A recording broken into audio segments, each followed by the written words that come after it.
نحمده ونصلي على رسوله الكريم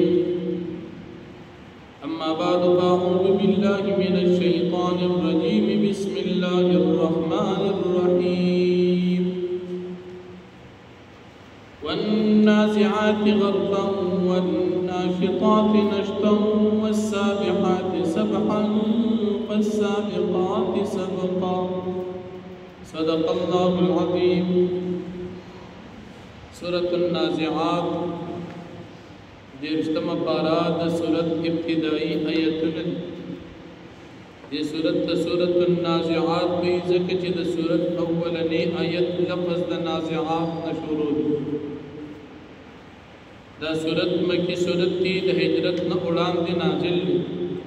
اعتبار دا ترتیب قرآن سرا یو کم اتیایم دی دا نازلی دو پلحاظ سرا یو اتیایم دی صورت کی دو رکوعات شپک سلویخ آیتن دی فمق کی صورت پاخرہ کی دا قیامت حال بیان شو دی صورت پشورو کی دا قیامت حال او سختی بیانی اللہ رب العالمین دی صورت پشورو کی دا خپل قدرت نمونی او دا فرشتو خدمت او ذمہ او تابداری ذکر کی فرشتی اللہ پاک دے انسانانو پا وفات کولو مقرر کری بیا بازی فرشتی دا کافران روحون اباسی پسختے باندی او بازی فرشتی دا مومنان روحون اباسی پنرمے باندی دا فرشتو ذمہ داری دا بازی فرشتی دا اللہ پاک پا حکم باندی دیر پتیزے باندی حکم دا اللہ پاک زیت رسی او بعضی فرشتی چکل دا مومنان روحن اباسی دا یو بلنا سبقت اوڑان دیوال کی چی دا مومنان دا روحن منگ اباسو او دا خیر او خوشحالی دا منگ حاصل شو دیر بخوشحالی کی دا خوشحالی نبی دا یو بلنا اخلی او بیا دغا فرشتی اللہ جل شانہو دا احکاماتو فزیبان دی راوستن کی دی بیا اللہ رب العالمین دی سلور قسمونو ذکر کولو نباد فرمائی جواب قسم تفسیر جلالین فرمائی چاہا مقدر دی اید مکی مشرکانو خامخاب تاسو باندی قیامت رازی او تاسو بدا قبرونو نا پورتکولی شی داد اللہ پاک دا قسمونو نباد اگر مضبوط خبرہ کہ گوری ضرور بھی ضرور قیامت برازی او تاسب دخبر قبرونو نا پورتکولی شی بیا چکل قیامت راش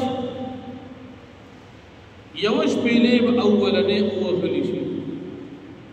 او داغین بعد سلویخ کال بعد دویمش پیلیب اوہلی شی یوش پیلیب چی اوہی طول خلق با مبرشی سمرا چی که دنیا کی جوندی دی که پا قبرون کی دی دا طول بمرش دوبارہ سلویخ کالا بعد بدوے مشپیلے ہوئی او طول خلق بدخبل قبروننا راپاس اللہ جل شانہ قسم کئی خو بیا فرمائی چی دا غورس پتا سبان دی رازی او دا با دمر سخت و رزی چی طول خلق بد دیر حیبت دا وجینا دیر یری اخیستی زلون بے درزیگی سترگی بے دیر یری نخکتنی ولی اس پا دنیا کی دا کافران قیامت نمانی مجھے کل آخرت کی پدی قیامت راشی وی بوئی ای دنیا تا واپس اس تکشتا چمنگا بیا لاکشو او اس پا دنیا کی سوئی یار چمنگا ملشو اڈکی شو نمنگ با بیام جوندی کولی شو بیا با جوندی کی دا خناشنا خبر دا منگ با اڈکی شو اور شو بیا با جوندی کی اللہ پاک فرمائی چی دق ورس پتا سبان دیرا روان دا دا با یو آوازی یو وجغوی او پدی باندی بطول خلق دخلو قبرونو نا ارا پاسی سمر خلق چی با مقدز مکہ کی دنن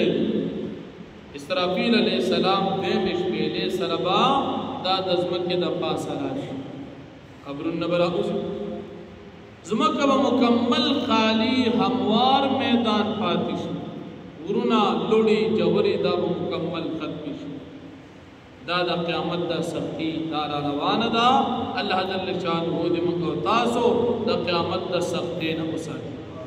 بیا د موسی علیه السلام واقعا مختصرا ذکر کیږي چې مخکې بار بار ذکر شوی. موسی علیه السلام الله پاک پیغمبر جوړ کو او ته وی چې تلال شاه د فرعون ډیر زیاتې شروع کړې دي او تل دعوت ورکړي. فرعون ته چې زیات دعوت ورکړو، فرعون ته وی آیت غواړي چې ته پاک شې، چې ته کلمه د الله پاک د یووالي ووې او کلمه د شهادت ووې او ته پاک شې. غواړي که غواړي چې تا ته د الله پاک د وحدانیت لاره ښیم، رهنمایي درته کوم سمه لار درته ښیم، ته د الله نه ویریږه. بیا دې فرعون ورته تا سره څه دلیل او څه نښه شته؟ موسی علیہ السلام د خپل معجزه د همسا ښکاره کړه. د فرعون تکذیب وکړو او د الله نافرماني وکړه، ایمان یې پرېښود، خپل فساد بیا شروع، جادوګر یې را جمع کړل او د ټولو ته ویې زه نن غټ خدای یم، انا ربکم الاعلی، زما په مقابل کې څوک هم نشته، زه غټ خدای یم، زما نه غټ خدای بل نشته. نن چې په دنیا کې د امریکایان خنازیر او د مخ د ځمکې غټ سپي دی چې د مسلمانانو ته دا غټې غټې خبرې کوي، د دې نه وړاندې دا د مشر فرعون کړی، یا د فلسطین د مسلمانانو ته د اسرائیل والا سپي دا بدې خبرې کوي، دا د دې مشرانو فرعون کړی وي. چې کله دا خبرې وکړي الله رب العالمین ونیو او د ټول عالم انسانیت لپاره د عبرت نشان وګرځو. غټ خبرې دا کافران همیشه کوي، خدا چې الله پاک کله را ونیسي بیا داسې سزا ورکوي چې ټول خلک دې نه عبرت واخلي. الله پاک دې دغه مسلمانانو د امتحان ختم کړي او موږ او تاسو الله پاک د غټو خبرو نه وساتي. نو فرمایي بسم الله الرحمن الرحیم والنازعات غرقا، قسم دی پاغا فرشتو باندې چې غروحن اوباسي په سختې باندې د کافرانو. حدیث مبارک کې راځي د کافر د روح چې اوباسي د روح د وستلو سره به د غوښې قطرې جدا کړي، دا روح په دومره په سختې اوباسي. او نبی علیہ السلام یو مثال بیان، یو ګرم سسپار د سسپار زمیندار کاکا چې کله دی یوې کې د لاندې کونده کې هغه اوسپنې رمبې شان لګي دي تسسپارو چې دا ګرم کې او د لمدو مالوجو په پڼ کې کېږدي او بیا دې نه راکاږي، دې پسې به خامخا ګرم پسې پاسې منخلي او بیا چې لامدي نو څنګه چې دا مالوج ورپسې نښتي داسې به د کافر دی روح پسې غوښې نښتي. دا په دومره سختۍ باندې د دې کافرانو ظالمان وباسي. والناشطات نشطا، قسم دی پاغا فرشتو چې روحونو باسي د مؤمنانو په نرمه. حدیث کې راځي د مؤمن نه دا روح دومره په اسانه وځي لکه د یو ټک مشک د اوبو نه چې یو ساز کې د اوبو غورځي، څومره په اسانه د مؤمن دپاره دغه ځای بیا سهولت شته. اگر چې په دنیا کې به سختۍ په مؤمن راځي خو صبر وکړي. والسابحات سبحا، او قسم دی پاغه فرشتو باندې چې هغه په تیزه باندې عمل کوونکي د الله په حکم. فالسابقات سبقا، پس قسم دی پاغه فرشتو باندې چې هغه سبقت کوونکي دي په روحونو د مؤمنانو د یو بل نه. فالمدبرات امرا، پس قسم دی پاغه فرشتو چې هغه تدبیر کوونکي د الله پاک د حکمونو. یوم تنو جواب سره چې خامخا به تاسو په تکول شي د مکې خلکو. یوم ترجف الراجفه، پاغه ورځ باندې چې او به خوځېږي خوځېدونکي، یعنې را به شي اولنۍ شپېلې د جبرئیل د اسرافیل علیه السلام، اولنۍ شپېلې به ووهلی شي چې د هغې نه به خلکو زړونه ورپي. تتبعها الرادفه، راځي به دې پسې دویم راتلونکي آتیز اواز چې دا به دویمه شپېلې 40 کاله بعد. قلوب یومئذ واجفه، زړونه په دغه ورځ باندې درزېدونکي. ابصارها خاشعه، سترګې د دوی به په دغه ورځ باندې کوزې ښکتې. یقولون، وی به دا کافران، انا لمردودون فی الحافره، آیا زمونږ دپاره لمردودون واپس تګ شته فی الحافره په اولني زوړ حالت باندې.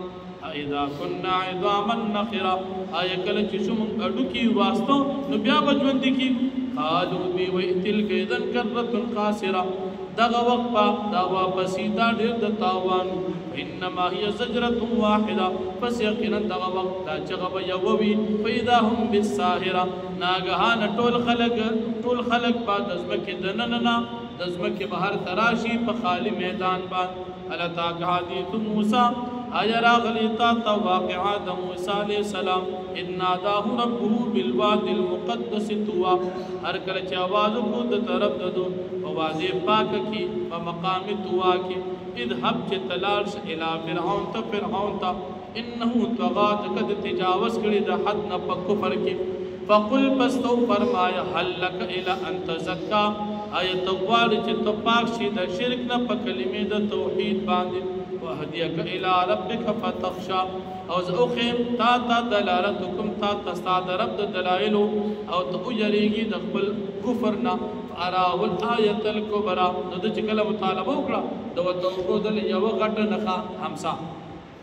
فكذب وعصى فرعون تکذیب کو د موسی علیہ السلام وعصونا فرمانیو قد الله ثم ادبر يسعى بیاد شاکر ایمان نا يسعى او شورو شو فساد تا فحشر فنادا پس دا راجم کل خلق جادوگر آواز وکو فقال انا ربكم الاعلى فرعون اوی زو ستاسو د پاره غټ خدای زمان غټ خدای په دنیا کې نشتا فاخذه الله نكال الاخره والاولى پس اونی والله پاک د پاره د عبرت درستنو او د لوبنو خلق د پاره ان فی ذلک العبره لمن يخشى یقینا په دی واقعا کې خامخا نصیحت دی دا چا د پاره چې څوک یری د الله نه واخذ